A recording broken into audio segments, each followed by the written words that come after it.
목소리 우체통 울림통입니다. 다양한 목소리의 감동을 여러분께 전달해드립니다. 울림통에 도착한 오늘의 감동, 지금 시작합니다.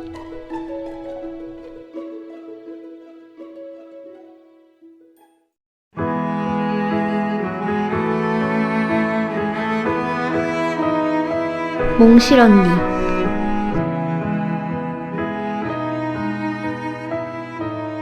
글 권정생.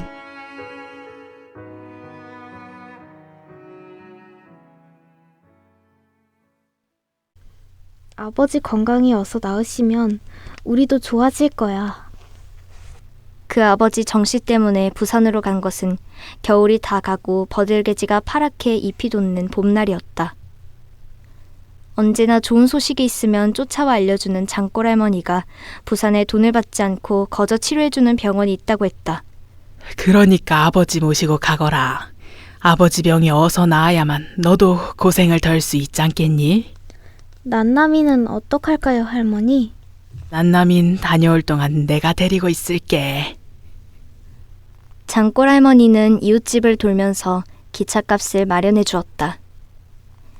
아침 일찍 떠나야 저녁 늦게 도착한다는 그 항구 도시에 몽실은 아버지를 모시고 기차를 탔다. 가까스로 자리를 잡아 아버지를 안게 했지만 몽실은 서서 가야만 했다. 낡은 증기기관차는 덜컹거리면서 몹시 흔들렸다. 몽실은 기차 안에서 또 생각을 떠올렸다. 읍내 거리에서 꽃 팔던 애였다. 그 애는 자기 손으로 돈을 벌어 식구들을 위해 비지를 사다 먹이고 있었다. 공짜로 얻어먹어선 안 된다고 했다. 그런데도 몽실은 이번에도 또 공짜로 얻은 돈으로 기차를 타고 공짜로 치료해준다는 병원을 찾아가고 있는 것이다. 지루한 기차 안에서 몽실은 아름다운 봄이 찾아와 진달래가 피고 새들이 지저귀는 바깥 풍경을 바라볼 여유도 못 가진 채 한숨을 쉬었다.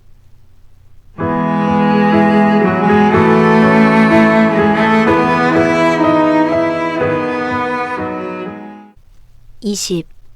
자선병원을 찾아서. 4년 전에 독일 천주교인들이 세웠다는 자선병원에 닿은 것은 다음날 한낮이 가까워서이다. 어젯밤 늦게 기차에서 내려 정거장 대합실에서 밤을 새웠었다. 병원 앞에는 차례를 기다리는 사람들로 꽉 차 있었다. 모두가 거짓골을 한 환자들과 곁에서 시중을 드는 가족들이었다. 팔도강산에서 다 모인 사람들은 말투도 갖가지였다. 전쟁은 높은 사람들이 일으켰지만 그 피해는 모두가 가난하고 착한 백성들만이 떠맡아버린 것이다.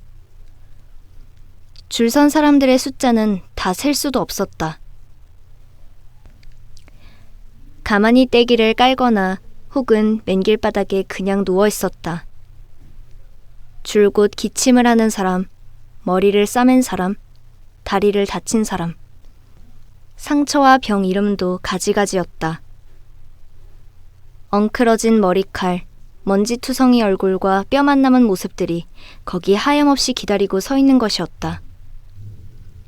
처음 몽실은 어디로 가야 할지 몰랐다. 여기 병원으로 들어가자면 어느 문으로 들어가나요? 몽실은 가까이 서 있는 아주머니에게 물었다. 아주머니는 들었는지 말았는지 대답이 없었다. 저 병원으로 들어가자면... 시끄러! 저쪽 끝에 가서 기다려야 해. 아주머니가 화를 내며 가르쳐줬다. 몽실은 찔끔 겁이 나서 얼른 아버지 손을 잡고 그 기다랗게 줄 선 사람들의 맨 끝에 가서 섰다. 300명이 될지 500명이 될지 아니면 1000명이 넘는지도 모른다.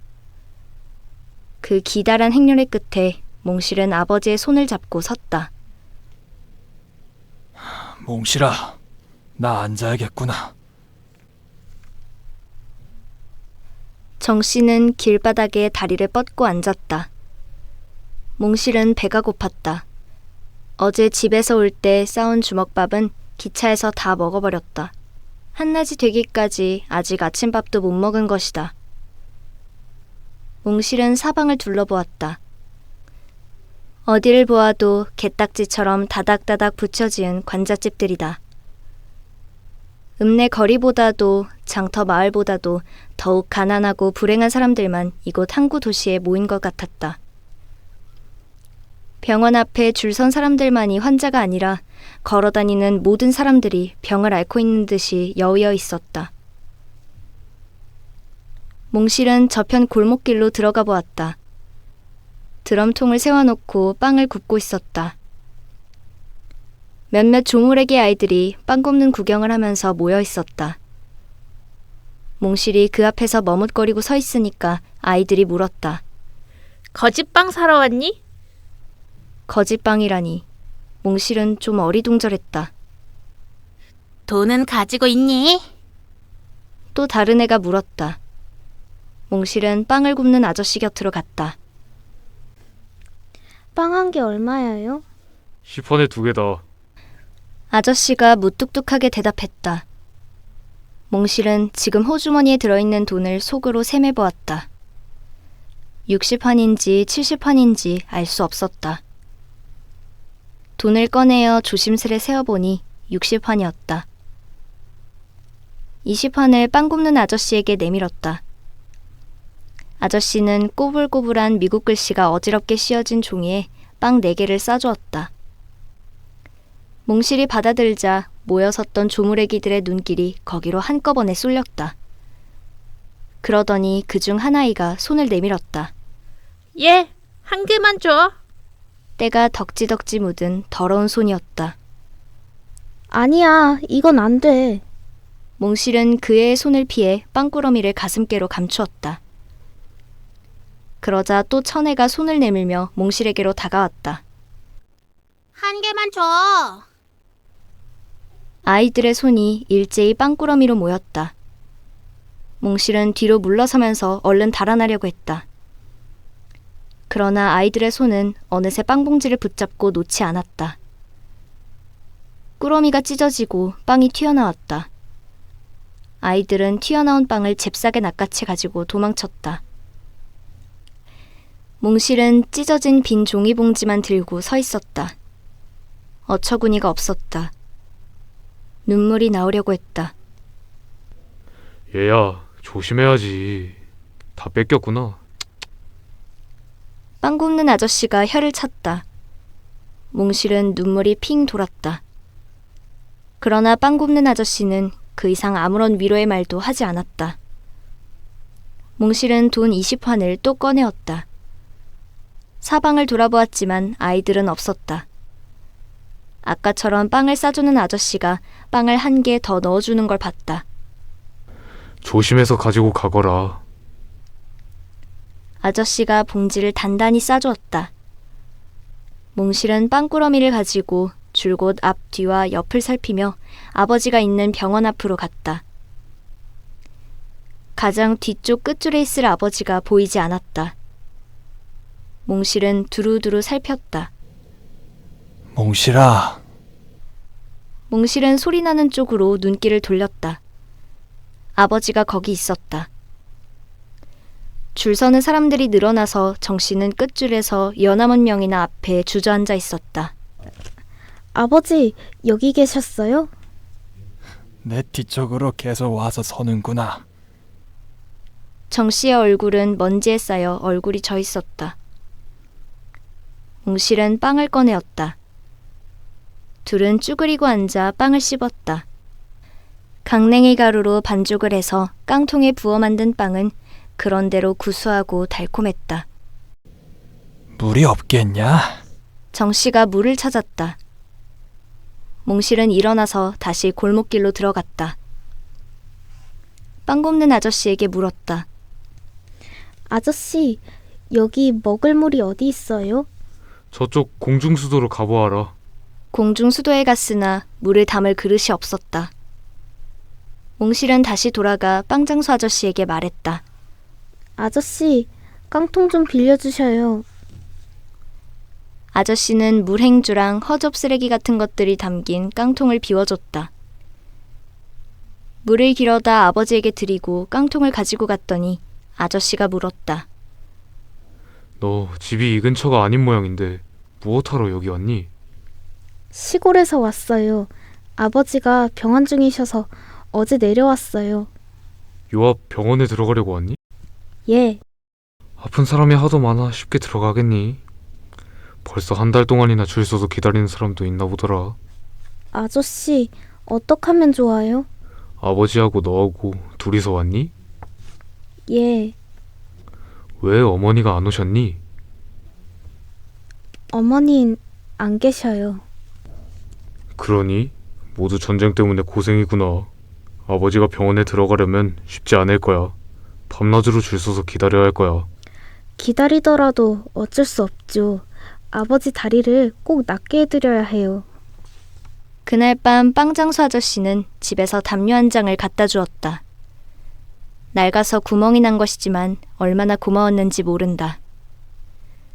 몽실은 아저씨에게서 깡통을 얻어 밥을 구걸했다. 얻어온 밥을 아버지와 함께 나눠 먹으면서 몽실은 노루실에 두고 온 난남이 걱정을 했다. 구멍난 담요를 아버지 덮어드리고 그 한 자락을 가지고 길바닥에 그냥 웅크리고 누웠다. 봄밤은 살을 애듯이 추웠다. 하루가 지나고 그리고 사흘이 지났다. 몽실은 난남이 걱정이 태산처럼 밀려와 가슴을 쥐었다. 줄선 사람들은 조금도 줄어드는 것 같지 않았다. 가끔씩 가다가 택시가 오고 거기서 내린 사람들이 병원으로 들어갔다. 줄선 사람들은 웅성거리고 있었다. 뭐야?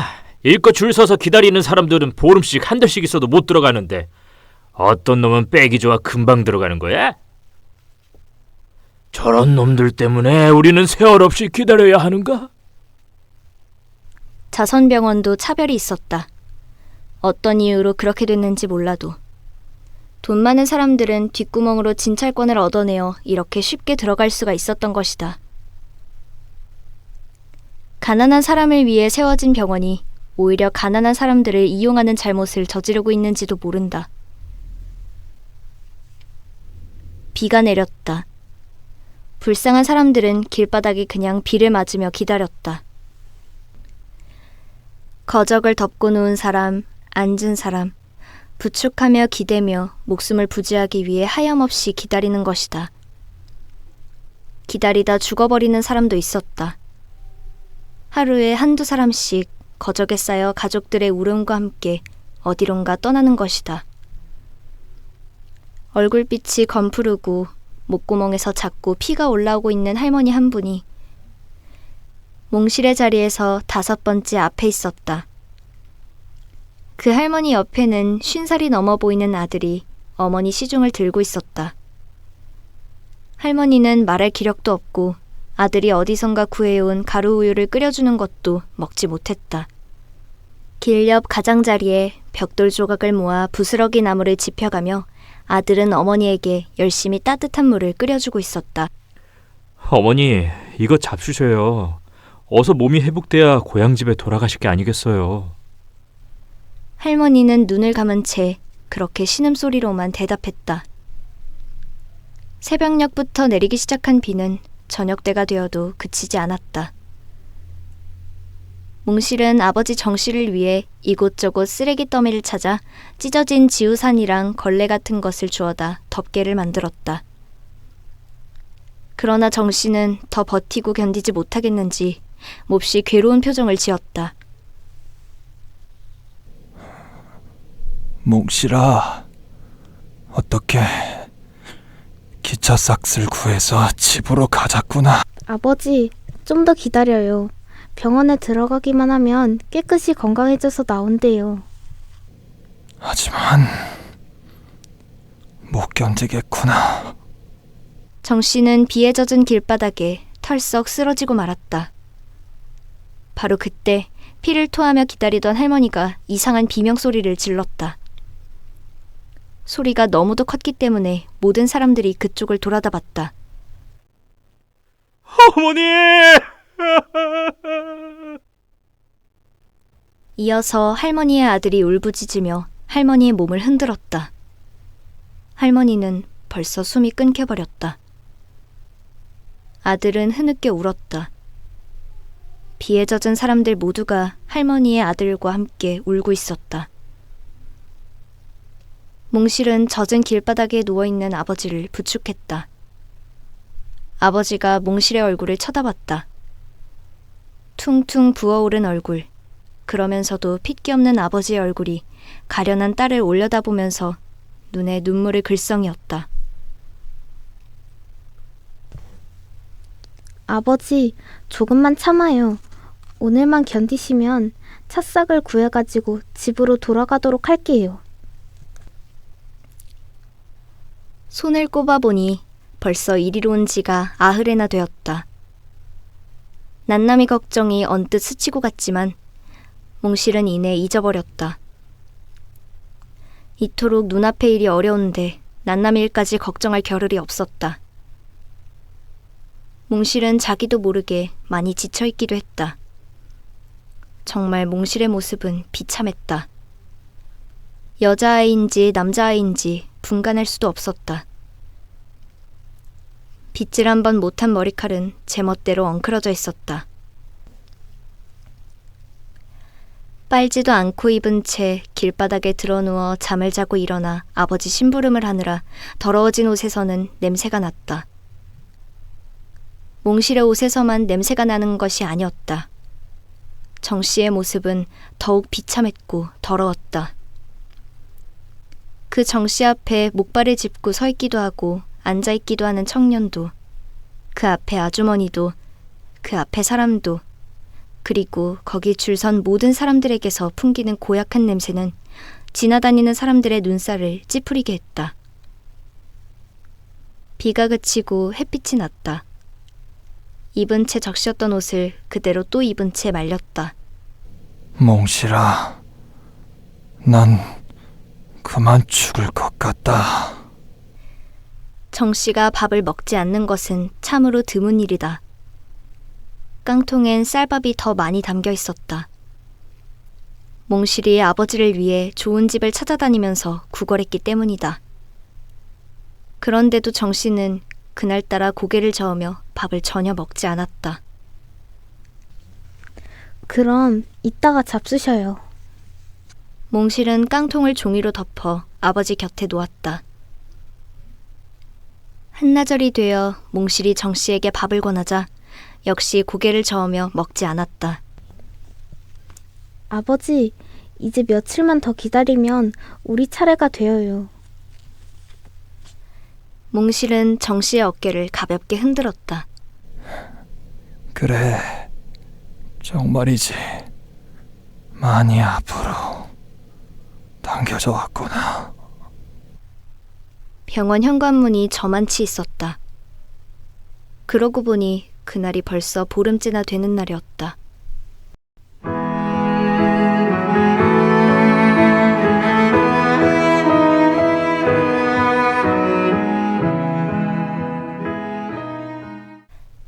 (20일) 아버지의 죽음.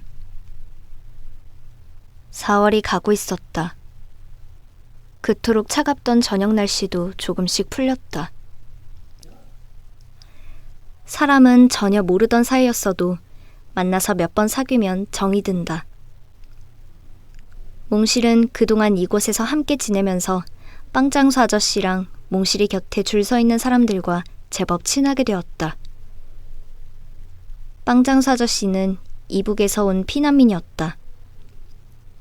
피난길에서 아내와 젖먹이 아기를 잃어버리고 9살짜리 아들 하나를 데리고 있었다. 구정물이 흐르는 냇가에 움막을 짓고 골목길에서 거짓빵을 구워 팔았다. 몽실이가 아버지를 모시고 오던 날부터 아저씨는 헌 담요랑 깡통을 주면서 도와주었다. 아저씨 이름은 최인구였다. 그 다음은 몽실이 서 있는 바로 앞에 목발 짚은 청년이다. 백은수라는 청년은 20살의 나이였지만 어떻게 보면 40살도 넘어배는 깡마른 모습이었다. 3년 전에 폭격으로 다리를 다쳤었다. 국군들의 야전병원에서 겨우 치료를 받았지만 뒤에 자꾸 고름이 나오고 아팠다. 그래서 다시 치료를 받으려고 차례를 기다리는 것이었다. 가족들과는 모두 헤어져 혼자서 거지 생활을 하고 있었다. 백은수 청년은 별로 말없이 서서 차례를 기다렸지만 가끔 몽실에게 얘기를 했다. 몽실아, 아버진 인민군에게 포로로 잡혀가셔서 다리를 다쳤다 했지? 불에 달군 쇠코챙이로 장판지를 지졌대요. 모두가 정신이 이상해진 거야. 같은 결애가 이렇게 서로 죽이라 했으니까. 미치지 않고는 이럴 수 없어. 백은수 청년은 밤 동안에는 쭈그리고 누워 자지만 낮에는 줄곧 서서 버티었다. 자꾸 편하려고 하다 보면 몸도 마음도 점점 약해져 버릴 것 같아서 서 있는 거야. 하지만 오빠는 다리를 무리하면 안 되잖아요. 몽실은 어느새 백은수를 오빠라고 부르고 있었다. 백은수에게 끼니마다 도시락이나 먹을 것을 가져다주는 아줌마가 있었다. 아줌마인지 아니면 아가씨인지 잘 모르지만 마음씨 좋은 젊은 여자는 정말 정성을 다하는 것 같았다. 별로 말이 없이 찾아오는 아줌마는 표정도 없었다. 오빠, 아줌마하고 어떻게 알았어요? 몽실이 근수한테 물어보았다. 피난민 수용소에서 알았어. 2년 전이지만 그때부터 서로 소식을 전하면서 지냈단다. 아줌마 시집 갔어요? 아니야, 안 갔어. 그럼 혼자서 뭘 해요? 그냥저냥 살고 있어. 근수는 자세히 가르쳐주지 않았다. 정씨가 밥을 먹지 않던 날 백은수는 그 아줌마가 갖다준 도시락을 건네주었다. 아버지, 이걸 잡수셔요. 생선 반찬이 있어요. 몽실이 도시락을 받아 정씨에게 권했다. 고추장에 졸인 갈치토막이 먹음직했지만 정씨는 역시 고개를 저었다. 아무것도 먹고 싶지 않다.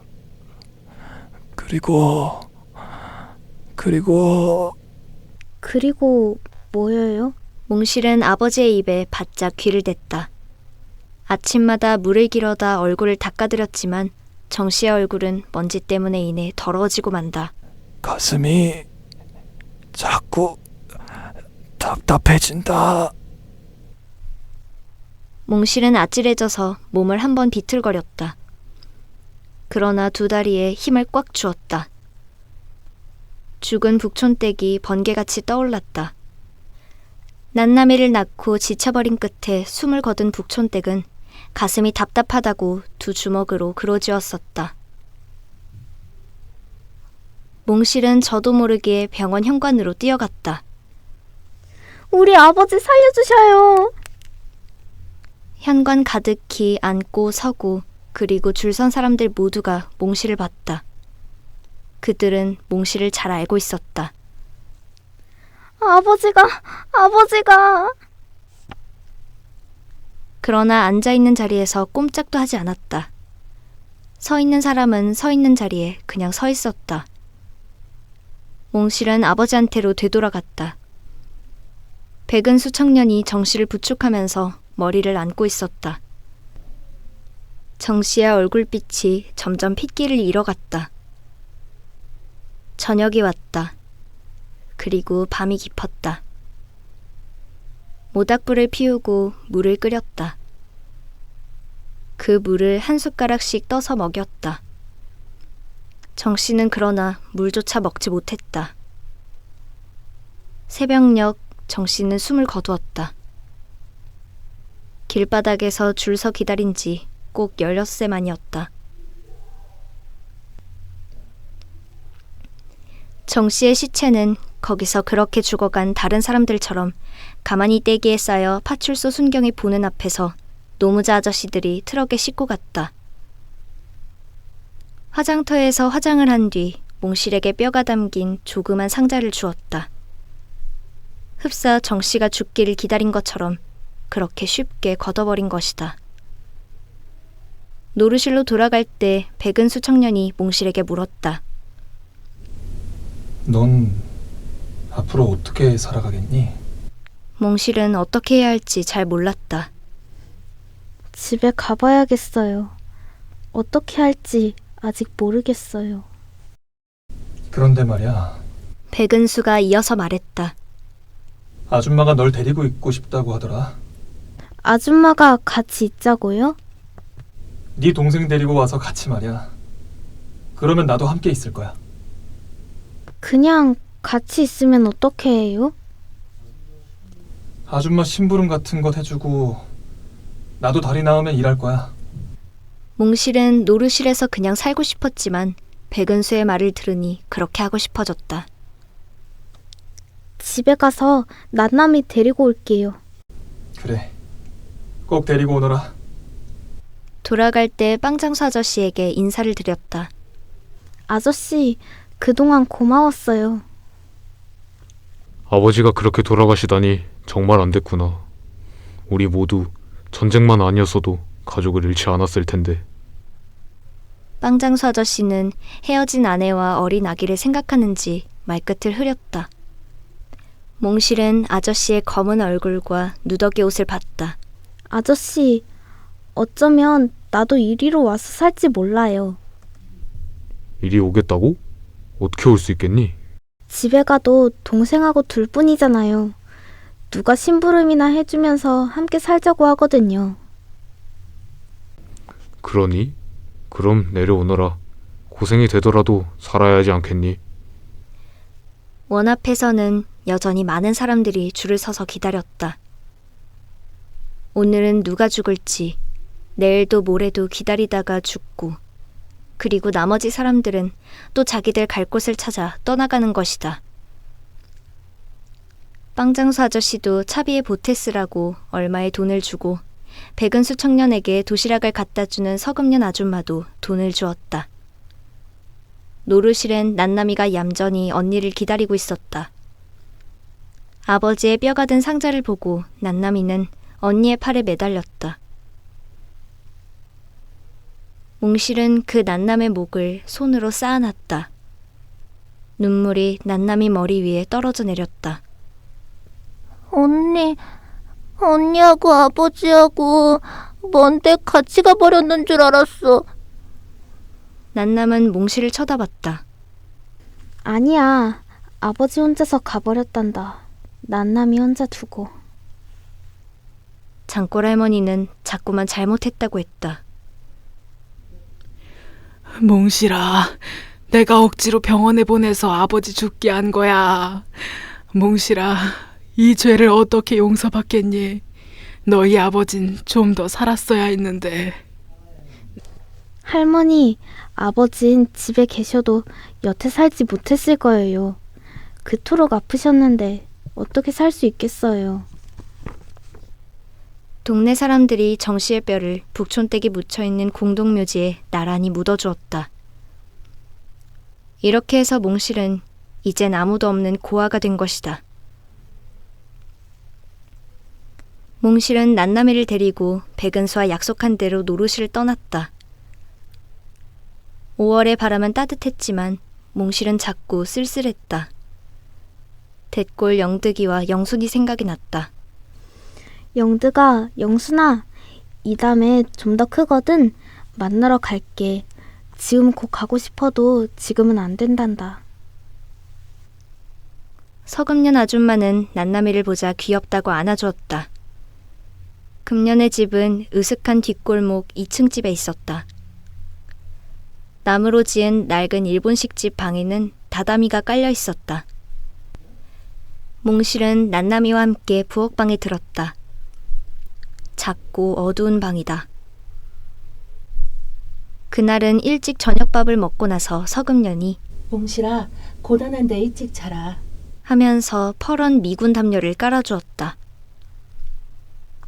30촉짜리 전등불이지만 시골에서 호롱불 밑에서 지내다 왔기 때문에 눈이 부시었다. 몽실은 난남이를 뉘어놓고 잠시 앉아서 생각을 했다. 금년이 아줌마는 대체 무엇을 해서 살고 있는 걸까? 몽실은 자리에 누워도 쉬 잠이 오지 않았다. 밤 9시가 넘어서였다. 바깥 현관문이 열리면서 어떤 남자가 들어오는 기척이 났다. 목소리가 굵고 그리고 말이 한국말이 아니었다. 몽실은 놀라 가슴이 마구 뛰었다. 미국 사람? 몽실은 살며시 일어나 미닫이 사이 문틈으로 내다봤다. 그리고 소스라치게 놀랐다. 금년의 손을 잡고 2층 계단을 오르고 있는 남자는 시퍼런 군복의 흑인 병사였다. 몽실은 움찔했다. 언젠가 읍내 최씨집에 있을 때 버려진 검둥이 아기를 안고 오다가 아기가 죽어버린 일이 번개같이 떠올랐다. 금년이 아줌마는 아직 시집도 안 갔는데? 몽실은 밤새도록 잠을 이루지 못하고 엎치락 뒤치락했다. 아무리 가슴을 가라앉히려 해도 자꾸 울렁거렸다. 북촌댁 얼굴, 어머니 얼굴, 아버지 얼굴, 인민군, 국군, 미국 흑인 병사, 그리고 탱크와 비행기 폭격. 수없이 머리를 스치고 어지럽혔다. 언니, 일어나! 잠든 몽실을 깨운 것은 훤히 아침이 왔을 때였다. 몽실은 소스라치며 일어났다. 아, 그래. 언니, 아침밥 해야지. 몽실은 머리가 띵하게 아팠다. 일어나 앉았지만 뭘 어떻게 해야 할지 몰랐다. 2층에서 아줌마 내려왔어? 아니, 몽실은 부엌 쪽 미닫이를 열어봤다. 부엌은 어쩌녁 치워둔 그대로였다. 이불을 길켜놓고 방을 쓸었다. 금년이 내려와 무얼 시킬 때까지 그렇게 시간을 보내야 했다. 아침 해가 뜨고 그리고 아침밥 먹을 시간도 지났다. 아침 10시가 가까웠을 때 2층 계단에서 내려오는 기척이 났다. 나무로 된 층계는 몹시 삐걱거렸다. 몽실은 저도 모르게 그 층계의 위쪽으로 고개를 들어 쳐다봤다. 군복 입은 기다란 다리가 보이고 그리고 몸뚱이가 보이고 새까만 흑인 병사의 모습이 모두 보였다. 흑인 병사는 하얀 이빨을 드러내 보이면서 웃고 있었다. 금년이 그 흑인 병사의 새까만 손을 잡고 함께 내려와 현관문을 열고 배웅했다. 몽실은 돌아서서 보지 않으려 했다. 그러나 난나미는 줄곧 꼿꼿이 서서 쳐다보고 있었다. 금년이 아무렇지 않은 듯 몽실을 보고 웃었다. 금년, 몽실아, 오늘 많이 늦었지? 어서 아침밥 지어 먹자. 서둘러 부엌으로 나가 아침밥 준비를 하기 시작했다. 몽실은 좀 두려운 마음으로 금년이 곁으로 갔다. 쌀을 일고 된장국을 끓였다. 언니! 금년이와 몽실이 함께 큰 소리로 부르는 난나미한테 고개를 돌렸다. 난나미는 얼굴빛이 하얗게 질려 있었다. 나 무서워.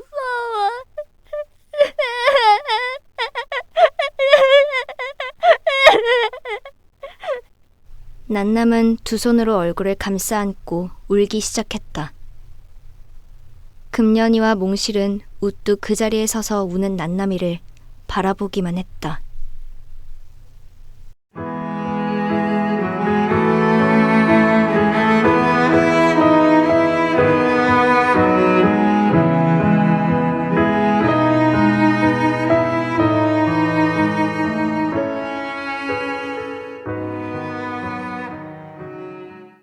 (22) 모두 다 떠나가고. 백은수가 다리 수술을 받고 깨끗이 나아가지고 퇴원한 것은 무더위가 시작되는 7월 중순이었다. 다리만 나은 것이 아니라 근수는 온몸의 건강이 다 좋아졌다. 근수는 무척 기쁜 모양이었다. 몽실이도 기뻤다. 퇴원하던 날 근수는 몽실의 눈치를 살폈다.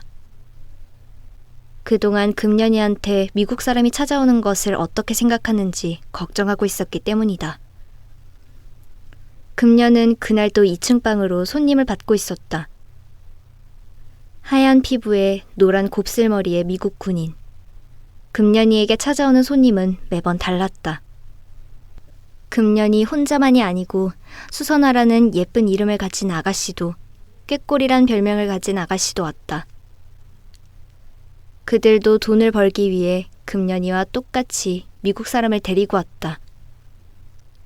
비릿하고 우울한 항구 도시는 먹고 살기 위해 서로가 싸움을 하고 있었다. 어른들은 먹고 사는 일 외에 좀 더 즐기기 위해 남을 해친다. 어떤 방법이라도 가리지 않고 많이 차지하는 것을 좋아했다. 6.25라는 전쟁도 똑같은 어른들의 욕심 때문에 일어난 전쟁이었다. 어른들은 개인끼리 빼앗고 뺏기는 것부터 좀 더 크게는 집단끼리 빼앗는 것이었다. 더 크면 나라끼리 빼앗기 위해 싸움이 일어난다. 몽실은 노루실에 있을 때 아이들이 서로 다투던 말이 생각났다. 탱크하고 비행기하고 싸우면 어느 쪽이 이기겠니?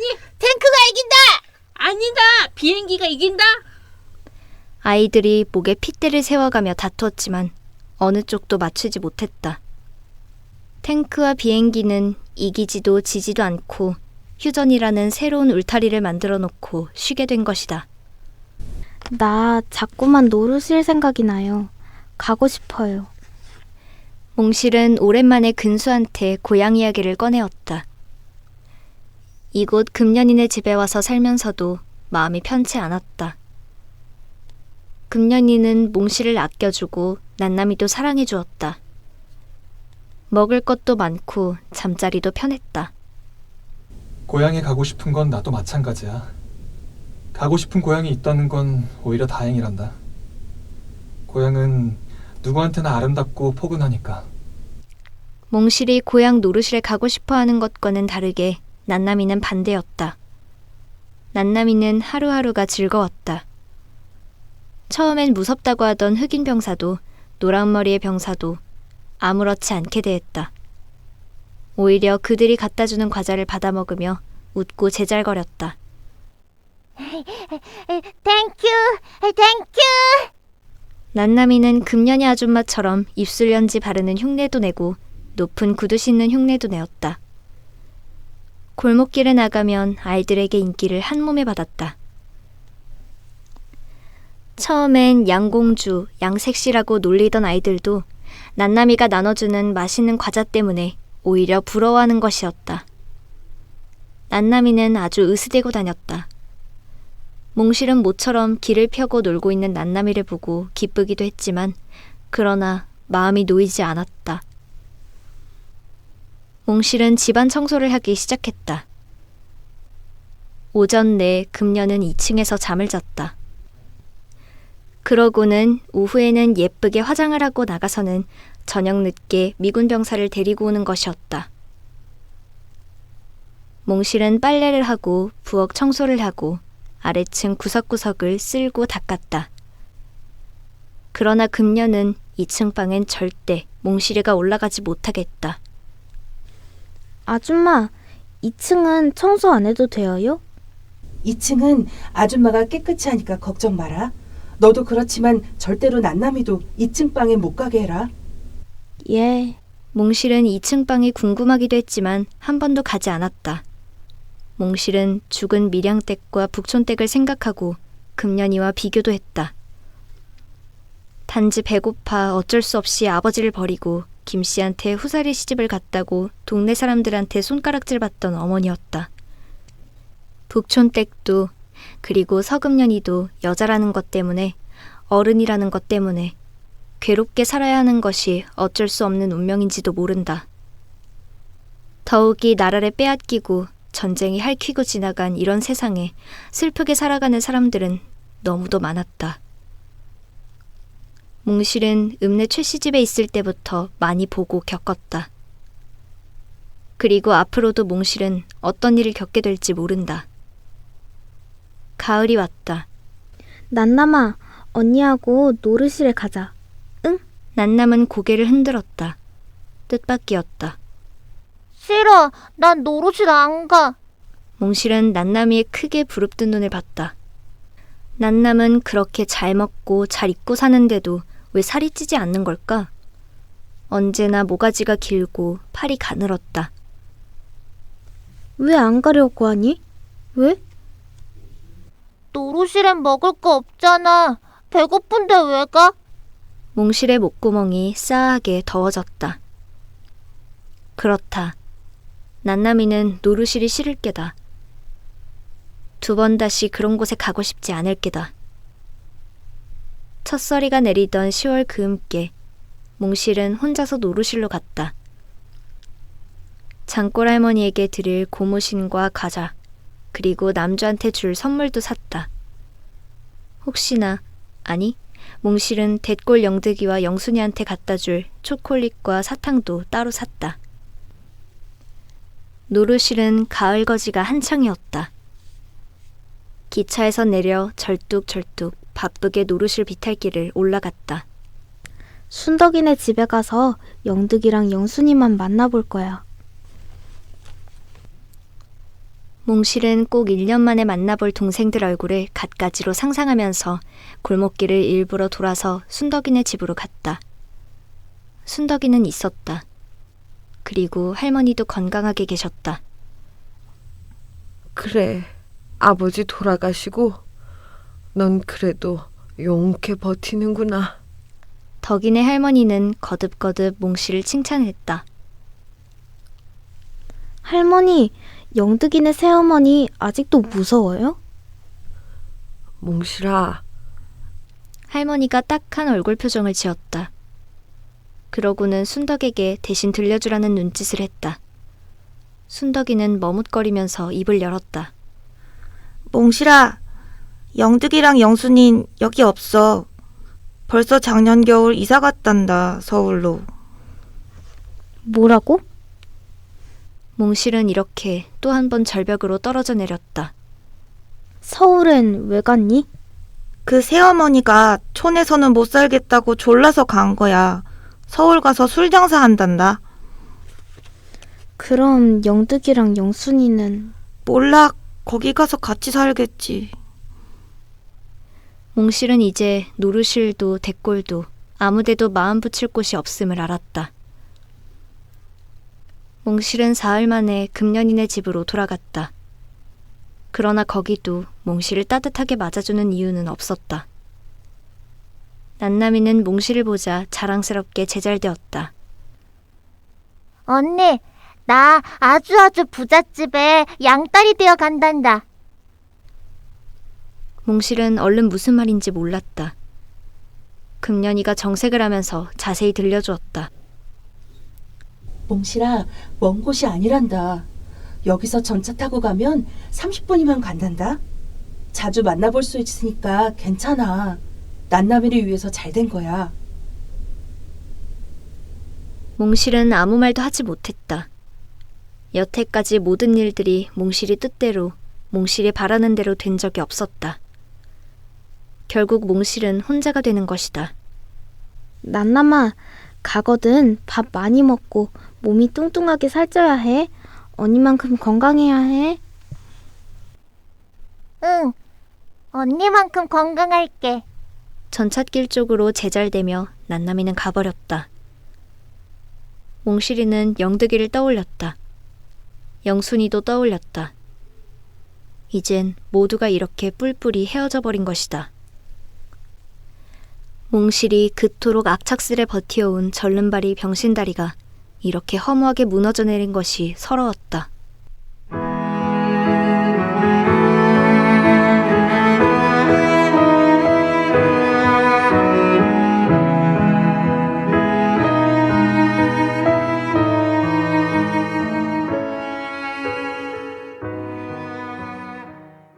(23) 가파른 고갯길. 30년의 세월이 흘렀다. 세월은 매섭게 사람을 채찍질하며 몰고 갔다. 땅거미가 깔리는 저녁 때였다. 이제 40이 조금 넘어 보이는 한 아주머니가 얼마 남지 않은 콩나물 시루를 거두며 자리를 챙겼다. 기덕이 엄마, 오늘은 왜 맨 먼저 서두르셔요? 내일 나 어디 가려고요. 어딜 가는데? 좋은 데 가셔요? 갔다 와서 얘기할게요. 기덕이 엄마는 비닐 쪼가리를 접어 빈 콩나물 시루 밑에 받쳤다. 그렇게 머리에 이고는 자리를 떴다. 기덕이 엄마는 좁은 시장 골목길을 걸어갔다. 한쪽 다리를 절고 있었다. 시장을 벗어나 산비탈로 올라가 나지막한 볼록담 집으로 들어갔다. 기덕아. 예? 안에서 기덕이가 나왔다. 14살짜리 중학교 1학년인 딸이었다. 엄마를 닮았다. 어릴 때의 몽실이 모습과 흡사한 착한 딸이었다. 기덕은 엄마가 머리에 이고 온 짐을 받아내렸다. 아버진 아직 안 오셨니? 아직 안 왔어요. 나 지금 온다. 소리나는 쪽을 돌아다봤다. 아버지 오신다. 기덕이가 아버지를 맞았다. 기덕이 아버지는 무겁게 메고 온 비닐망태를 내려놓았다. 중학교 1학년인 딸보다 키가 더 작다. 가슴과 등이 불룩하게 튀어나온 꼽추이다. 수돛가에 가서 손발을 씻고 모두 저녁밥상을 가운데 두고 앉았다. 엄마, 오늘 이모한테서 편지 왔어. 어느 이모한테서 왔니? 강원도 이모야. 강원도 이모는 바로 영득이 동생 영순이었다. 기덕이 엄마는 밥숟가락을 뜯어 말고 편지를 받아 뜯는다.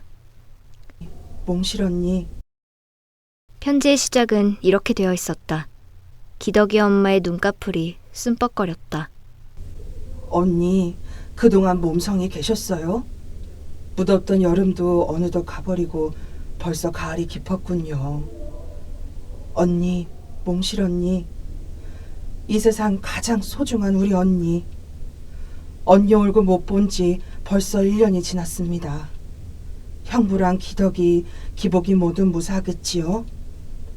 이곳 저희들도 모두 잘 있습니다.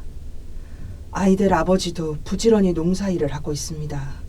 이젠 가을 거지도 다 했습니다. 난남이 병세는 어떤지요? 한번 가보려고 준비하고 있어요. 정말 난남이가 불쌍해요. 어서 완쾌되어 행복하게 살 수 있도록 빌고 있습니다. 오빠한테서 지난번 소식이 왔는데 집배연 생활이 더없이 보람있다는군요. 모두가 언니 덕분이에요. 언니가 아니었더라면 오빠도 영원히 비뚤어진 인생을 살다 죽었을 거예요. 아버지가 새어머니를 잘못 얻으신 거예요. 대골에서 서울로 이사와서 오빠하고 나하고 한없이 울면서 살았어요. 이젠 지나간 어린 시절이지만 가끔 생각나면 지금도 혼자서 눈물 지어요. 언니, 이번 겨울엔 세상 없어도 언니를 만나러 꼭 갈 거예요. 옥수수 갱연 많이 만들어 가려고 벼르고 있어요. 그리고 한 길에서 구두수선을 하신다는 형부한테 따뜻한 저고리라도 하나 사드리고 싶어요. 그럼 그때까지 기다려 주셔요. 언니 건강과 아이들과 형부 건강을 두 손 모아 빌고 또 빕니다. 언니의 동생 영순 올림. 몽실은 기어코 눈물을 찔끔거렸다. 무슨 일이 났대요? 아니야. 너희 외삼촌이 우체부 일을 잘하고 있단다. 그것뿐이에요? 그리고 옥수수 갱년 만들어가지고 겨울에 온단다. 너희 아버지 저고리도 하나 사드린대. 아버지 저고리? 기복이가 아버지를 쳐다봤다. 밥상 앞에 쭈그리고 앉아 부지런히 밥을 떠넣고 있던 몽실의 소중한 남편이자 기덕이와 기복이의 아버지가 고개를 끄덕이며 웃었다. 걸핏하면 눈물이 찔끔 흘러나와 버리는 요즘의 몽실이었다. 편지를 접어놓고 몽실은 저녁밥을 먹었다. 영득의 얼굴이 떠올랐다. 그리고 영순이 얼굴이 엇갈려 나타났다.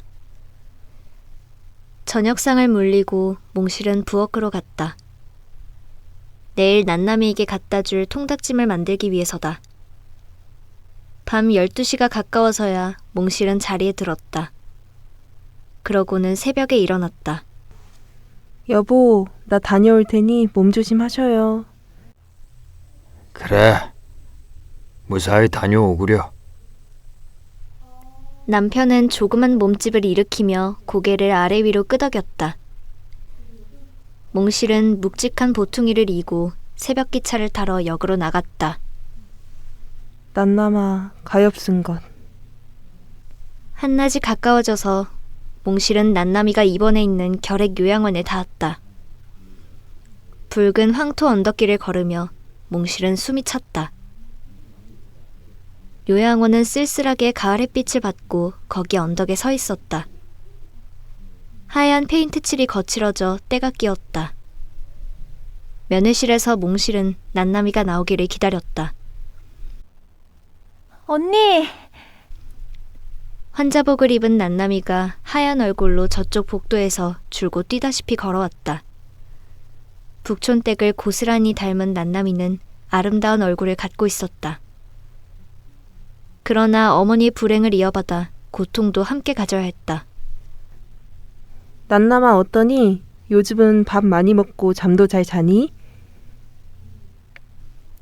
몽실은 난남의 가느다란 손을 소중하게 잡고 안쓰럽게 쓰다듬었다. 언니. 난남이는 몽실의 튼튼한 어깨에 얼굴을 기대었다. 언니이면서 어머니 같은 몽실이었다. 갓난아기 때부터 암죽을 끓여 먹이며 키워준 언니였다. 깡통으로 구걸해온 밥을 먹지 않고 먹여준 언니. 그 언니는 세상에서 둘도 없는 난남이의 핏줄이었다. 몽실은 난남이의 머리를 쓰다듬고 어깨를 다독거렸다. 아직도 어린애만 같은 난남이었다. 양공주였던 금년이 집에서 부잣집 양녀로 갔던 난남이는 예쁜 얼굴 덕택에 많은 귀염을 받았다. 머리도 총명하고 마음씨도 착했기 때문에 난남이는 여학교를 졸업했고 그래서 잘생긴 청년과 결혼까지 했다. 그러나 난남은 끝까지 그 행복을 누릴 수 있는 운명이 아니었다. 병을 앓은 지 10년째. 난남이에게 이젠 모든 행복은 사라져버렸다. 얼굴의 아름다움도 착한 마음씨도 그리고 사랑했던 남편도 난남이에게서 멀리 가버렸다. 언니. 응. 엄마가 날 낳아준 것 고마워. 뭘 새삼스럽게 그런 말 하니? 언니가 참 좋거든. 난남은 몽실이 곁에 있을 때에는 언제나 어린애였다. 어제 영순이한테서 편지 왔더라. 영순이? 편지 가져왔어요? 그래, 읽어볼 테니? 그럼 읽고 싶어. 난남은 영순이 편지를 읽었다. 영순이도 언니 닮아서 마음씨가 착하지. 그런가? 영득이 오빠 참 다행이에요. 한번 만나러 올 거야. 난남은 잠깐 창문 밖을 바라보았다. 노란 떡갈나무 잎이 바람에 떨고 있었다. 언니, 금년이 아줌마 지금 어디 있어요? 금년이 아줌마 죽었대. 어머나, 귀엽고 죽었군요. 몇 번이고 죽으려고 했잖니. 이번엔 그냥 무사히 죽는 것만도 다행이지. 죽는 것도 무사히 죽는 게 있어? 그럼 가장 무사히 죽는 길은 자식들 앞에서 유언을 남기고 조용히 죽는 거지. 금년이 아줌마는 아무도 없잖아요. 자식도 친척도. 그래, 고향도 없이 혼자 죽은 거야. 정말 죽은 게 아니고 누가 죽인 거지. 소련 사람하고 미국 사람하고 미군들이 금년이 아줌마를 날마다 못 살게 했고. 그것도 모르고 난 과자만 맛있다고 먹었어. 난남은 쓸쓸하게 웃었다. 언니, 이젠 들어가 봐야 해요. 그래, 닭찜하고 과일 좀 갖고 왔다. 난남은 보통이를 끌러봤다. 거기 안내 일기와 시턴의 동물기가 들어있었다. 모두 지난날 한 번씩 읽어본 책들이었다. 난남은 안내를 사랑했다. 그리고 자신도 몽실이도 죽은 금년이 아줌마도 한국의 모든 여자들은 안내 같다고 생각했다. 어서 가요, 언니. 그래. 몽실은 난남의 이마에 흘러내린 머리칼을 쓸어 올려줬다. 엄마 저 한복은 먹어보지 못하고 암죽을 먹고 자란 가엾은 동생이었다. 내 달에 또 올게. 자, 그만 들어가거라. 아니, 언니 먼저 가. 몽실은 일어섰다. 난남은 현관문까지 따라갔다. 그만 들어가거라. 난남은 말없이 고개만 끄덕였다. 그대로 현관문 기둥에 기대어 몽실이 걸어가는 뒷모습을 보고 있었다. 절뚝거리며 걸을 때마다 몽실은 온몸이 기우뚱기우뚱했다. 그렇게 위태로운 걸음으로 몽실은 여태까지 걸어온 것이다. 불쌍한 동생들을 등에 업고 가파르고 메마른 고갯길을 넘고 또 넘어온 몽실이었다. 아버지가 그를 버리고 어머니가 버리고 이웃들이 그리고 이 세상에 있는 모든 칼과 창이 가엾은 몽실을 끊임없이 괴롭혔다. 그토록 시집을 가지 않겠다고 별러온 몽실이 늦게야 구두수선장이 꼽주 남편과 결혼을 한 것이다. 한 가지 짐을 더 짊어진 것이다. 그래서 몽실은 기덕이와 기복이 남매의 어머니가 된 것이다. 이윽고 몽실이 그 산모퉁이를 돌아가고 가랑잎들이 황토길에 뒹굴며 남았다. 난남은 현관문 기둥을 붙잡았다. 뜨거운 눈물이 그제야 볼을 타고 내려왔다. 언니.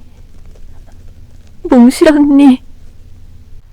난남은 입속말로 기도처럼 불러보았다.